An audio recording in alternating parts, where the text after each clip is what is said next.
what is the actual goal of Infostealers?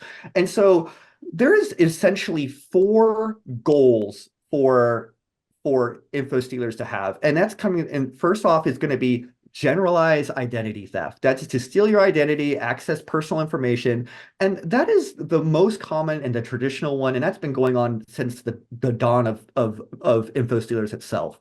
And these are usually sold at mass amounts, bulk. You can purchase this information, and that has not really changed much. What has changed is that identity that information that is sold is bundled with almost all the rest of these. And so the next big goal was financial theft. Again, this is another one that's been started off since the beginning of InfoStealer times. That's to commit financial fraud, that's to steal your banking information.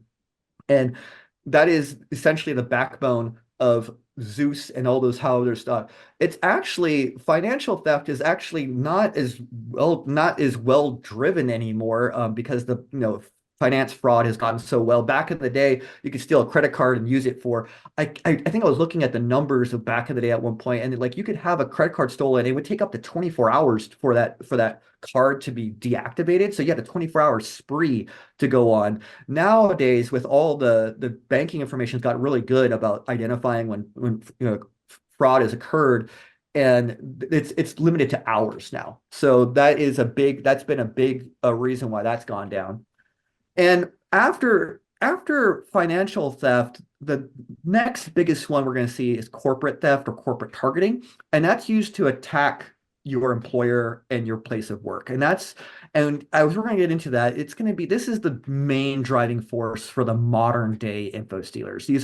They're very much used as the means to get information and to order to fuel attacks, which is often the areas where ransomware operators are used to get into areas, or other sophisticated attackers. And they get that information from you, they steal that information, they use it, and they use that as initial access. And finally, on the darker side of things, is the behavioral profiling and supplemental data theft. And this is like your intimate data that is being sold. And this is generally two parts of this. This is data that is sold as supplemental data for any of the other ones. A lot of that would be like we'll get into it, but it's a lot of it's like where you at and how you and what identify information you have that makes it unique to you, as well as information that's very private to you and can be used for extortion or blackmail. And this information is actually sold at very specialized markets and at premium prices.